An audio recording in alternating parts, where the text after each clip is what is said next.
Dis-nous pasteur.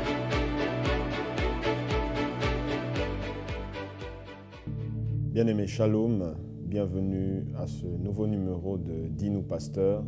C'est encore une fois de plus votre serviteur, Landry Moquet.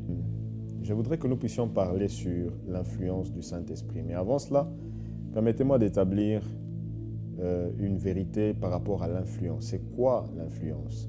Quand on parle de l'influence, c'est le fait d'exercer un pouvoir sur quelqu'un ou sur quelque chose. Donc quand on parle de l'influence du Saint-Esprit, nous faisons référence à la place, à l'influence, au pouvoir que le Saint-Esprit exerce dans nos vies. La Bible déclare dans le livre de Romains, chapitre 8, au verset 14, la Bible dit « Ceux qui sont fils de Dieu sont conduits par l'Esprit de Dieu ».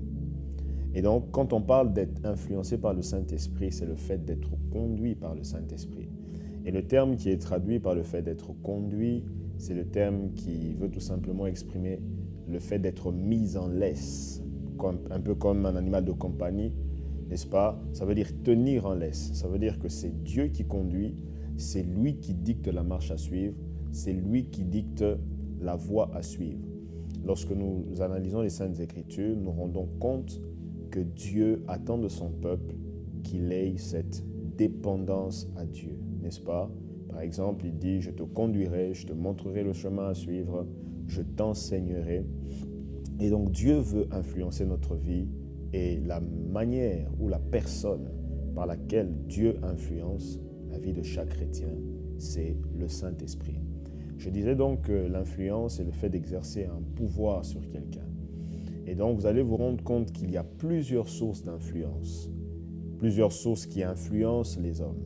Il y a un pouvoir invisible qui influence les hommes. J'aimerais que nous soyons déjà d'accord sur une vérité, c'est que tout homme est influençable, qu'il le veuille ou pas, qu'il en soit conscient ou pas. Alors, selon ce que nous disent les Écritures, il y a 4 sources d'influence que je peux citer ici. La première source d'influence, on parle de la terre, le monde, n'est-ce pas? Le monde exerce une certaine influence sur les hommes. Le monde, c'est le style, n'est-ce pas, de vivre, la manière de vivre du monde. Paul dit dans beaucoup de ses épîtres, ne vivez pas selon, ne marchez pas selon la manière de vivre du monde, la manière de penser du monde. Donc le monde exerce une influence. Le monde, c'est tout ce que nous voyons aujourd'hui avec la mode, avec la musique, tout ce que nous voyons avec les systèmes de pensée. Dans Éphésiens chapitre 2, par exemple, la Bible dit que le diable, le prince de l'air, est celui qui influence les mentalités, est celui qui influence le courant du monde. Lorsque nous marchons selon nos désirs, nous sommes sans le savoir, la Bible dit, en train de suivre le prince du monde de l'air, celui qui influence les mentalités ambiantes. J'aime beaucoup comment Alfred Cohen le dit. Alfred Cohen le dit, celui qui influence les mentalités ambiantes. Donc il y a une mentalité mondaine qui est influencée par le diable. Donc tout ce que nous voyons dans la manière de s'habiller, dans la manière de vivre, dans la manière de parler, c'est une influence du monde. Il y a aussi l'influence de la chair. La chair, c'est l'influence de nos désirs charnels. Lorsque nous vivons seulement pour accomplir nos désirs, pour assouvir nos désirs, nous sommes au fait influencés par la chair, par les désirs de la chair. C'est comme ça qu'au livre de Galates, il dit « Ne vous laissez pas conduire par la chair. Ne laissez pas les désirs de la chair conduire sur vous, mais faites mourir les désirs de la chair afin de laisser place aux désirs de l'esprit. » Les désirs de la chair sont contraires à ceux de l'esprit. Donc, il y a une influence, une force qui est agissante dans notre chair par les désirs que nous ressentons et que nous avons besoin d'assouvir par moments. Mais la Bible nous apprend à crucifier cela, à s'opposer aux désirs de la chair. Ceux qui appartiennent à Dieu font mourir les désirs, la chair et ses désirs. Il y a une autre source d'influence que nous voyons, c'est le diable ou bien les démons, n'est-ce pas? Source d'influence démoniaque. Il y a des gens qui sont influencés par des démons, qui sont influencés par des esprits mauvais, des esprits maléfiques, des esprits qui agissent et qui influencent la vie des hommes sans le savoir, des fois par ignorance. Certains sont sous l'influence de mauvais esprits. Il y a aussi une autre source d'influence que, comme je parlais du monde, n'est-ce pas, l'entourage, la culture dans laquelle nous vivons, l'éducation dans laquelle nous avons grandi, cela aussi nous influence. Par exemple, la Bible dit dans 1 Corinthiens 15, verset 33, que les mauvaises compagnies corrompent les bonnes mœurs, donc l'environnement.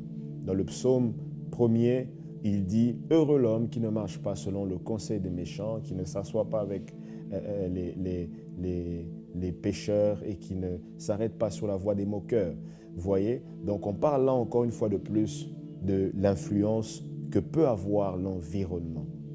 Mais ici, moi je voudrais parler de l'influence du Saint-Esprit. Que l'on le veuille ou pas, nous sommes influençables d'une manière ou d'une autre. Ça peut être la chair, ça peut être les démons, ça peut être le monde.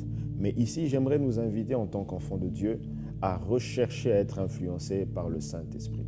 Parce que le Saint-Esprit est celui qui nous influence pour que nous puissions accomplir la volonté de Dieu, que nous puissions marcher selon les desseins de Dieu, selon la parole de Dieu, et que nous puissions, n'est-ce pas, faire ce qui plaît à Dieu. Être influencé dans le Saint-Esprit, par le Saint-Esprit, demande d'abord de se laisser influencer, d'être disposé à laisser le Saint-Esprit occuper une place de choix dans notre vie. La Bible dit, par exemple, dans le livre d'Éphésiens, la Bible dit que n'éteignez pas l'Esprit, n'empêchez pas à l'Esprit de vous éclairer. Ça veut dire qu'on peut s'opposer à l'action du Saint-Esprit dans notre vie. Pour que le Saint-Esprit nous influence, cela demande notre collaboration. Cela demande notre approbation. Le Saint-Esprit ne peut pas vous influencer si vous n'êtes pas d'accord qu'il vous fasse. C'est pourquoi on dit, ceux qui sont fils de Dieu se laissent conduire par le Saint-Esprit. Comment vous permettez au Saint-Esprit de vous influencer? La clé la plus importante, c'est de comprendre qu'il faut obéir au Saint-Esprit. À chaque fois que vous désobéissez à la personne du Saint-Esprit, aux directives que le Saint-Esprit dépose dans votre cœur, aux directives, aux convictions que Dieu met dans votre cœur, n'avez-vous jamais eu cette impression d'entendre deux voix dans votre cœur, dans votre fort intérieur? Vous entendez une voix qui vous pousse au mal, c'est la voix de la chair, mais vous entendez aussi une autre voix qui vous pousse au bien, qui vous pousse à rejeter le mal que votre chair vous propose. C'est la voix du Saint-Esprit. Certains appellent cela la voix de la conscience, mais moi j'appelle cela la voix du Saint-Esprit, parce que Dieu nous parle par le Saint-Esprit, même dans notre conscience. Donc à chaque fois que vous apprenez à obéir à la voix du Saint-Esprit qui vous parle, qui vous pousse à faire ce qui est bien selon la parole de Dieu, qui vous pousse à tendre vers l'obéissance à la parole de Dieu, c'est à ce moment-là que vous laissez au Saint-Esprit d'influencer votre vie. Plus vous lui obéissez, plus il prend de l'influence, plus il exerce son pouvoir et plus vous devenez flexible à faire la volonté de Dieu. Pour permettre au Saint-Esprit de vous influencer, il faut aussi obéir à ce que les Saintes Écritures nous disent. La Bible dit, ne soyez pas seulement des hommes qui lisent la parole de Dieu, qui lisent la parole de Dieu et qui, après avoir lu la parole de Dieu, ne l'obéissent pas, ne la mettent pas en pratique. Donc, il faut comprendre que lorsque nous lisons les Saintes Écritures et que nous y obéissons, nous permettons au Saint-Esprit de donner, d'avoir beaucoup plus d'influence dans notre vie et nous permettons au Saint-Esprit de nous transformer. Certains ne considèrent pas cette troisième clé que je vais donner, mais aussi nous permettons au Saint-Esprit de nous influencer lorsque nous apprenons à obéir aux directives de nos conducteurs spirituels. Et ici, quand je parle de conducteurs spirituels, je parle de ceux que Dieu a placés au-dessus de nous afin de nous conduire, de nous éduquer dans notre foi chrétienne. Je parle des pasteurs, je parle des bergers, je parle des leaders que Dieu a placés sur nous. S'opposer à un leader spirituel que Dieu a placé au-devant de soi, c'est s'opposer au Saint-Esprit. Pierre a dit à Ananias et à Saphira qu'il s'opposait au Saint-Esprit en montant à Pierre. Lorsque le peuple a demandé à avoir un roi à la place de Samuel qui avait été établi sur le peuple d'Israël, Dieu dit à Samuel, ce n'est pas toi qu'il rejette, mais c'est moi qu'il rejette. Donc vous comprenez qu'à chaque fois que nous obéissons à nos conducteurs spirituels, je parle de conducteurs spirituels qui marchent dans la crainte de Dieu, qui marchent dans la volonté de Dieu et qui nous conduisent selon la parole de Dieu, qui nous instruisent selon la parole de Dieu, à chaque fois que nous leur obéissons, nous obéissons à la personne du Saint-Esprit. L'influence du Saint-Esprit va créer en vous le caractère de Dieu. J'ai parlé récemment du caractère. Ça va créer en vous le caractère de Dieu. À chaque fois qu'il y a une influence, et l'influence du Saint-Esprit sur la vie d'un homme, on le voit d'abord dans son caractère. Et ensuite, on le voit dans l'expression des dons spirituels. Quand je parle du caractère, je parle, n'est-ce pas, des fruits du Saint-Esprit qui sont décrits dans Galates chapitre 5 au verset 22. Je vais aussi lire un passage dans Éphésiens 5 au verset 9 qui dit « Le fruit de l'Esprit consiste en effet dans toute forme de bonté, de justice et de vérité. » Donc, quand nous sommes influencés par le Saint-Esprit, nous produisons toute espèce de bonté, de justice et de vérité. L'influence du Saint-Esprit va réellement donner un caractère qui est, n'est-ce pas, un caractère qui ressemble à Christ, le caractère du fruit de l'Esprit, le caractère du service, de l'amour, n'est-ce pas, de la douceur, de la tempérance, de la bénignité, de la bonté. Ça va créer en nous ce fruit-là de l'Esprit. Donc, ceux qui sont fils de Dieu sont conduits par le Saint-Esprit, sont influencés par le Saint-Esprit. Et bien évidemment, l'une des conséquences de l'influence du Saint-Esprit, ça sera aussi que nous allons manifester les grâces, les vertus, les dons spirituels. Dans le livre de 1 Pierre, au chapitre 2, il est en train de dire que Dieu nous a appelés pour manifester les vertus. Il nous a appelés des ténèbres à son admirable lumière afin que nous puissions manifester ces vertus. Ces vertus-là, c'est non seulement les fruits de l'Esprit, le caractère de Dieu, mais aussi les grâces et les dons spirituels. L'influence du Saint-Esprit va nous donner de manifester les dons surnaturels, de manifester les grâces surnaturelles, le don de prophétie, le don de guérison, le don de parler en langue, le don de miracle, le don de foi, le don de discernement et toutes ces choses surnaturelles qui vont nous permettre d'être une bénédiction pour l'Église, d'être une bénédiction pour les hommes et les femmes autour de nous. Donc, bien-aimés dans le Seigneur, je nous invite à davantage laisser la place au Saint-Esprit afin qu'il puisse nous influencer.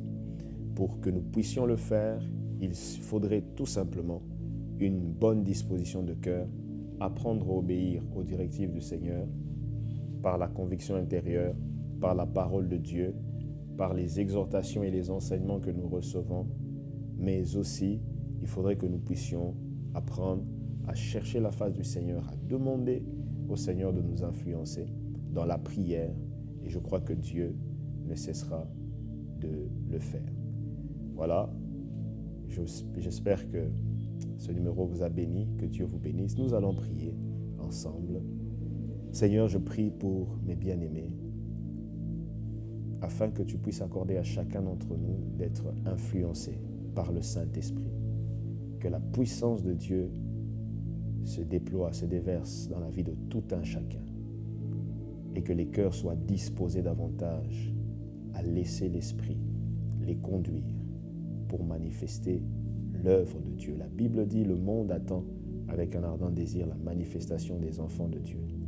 Et nous voulons, Seigneur, que la manifestation des enfants de Dieu qui sont influencés par le Saint-Esprit soit davantage, ô Dieu manifeste, soit davantage accordée à ce monde par des hommes et des femmes qui se disposent pour toi.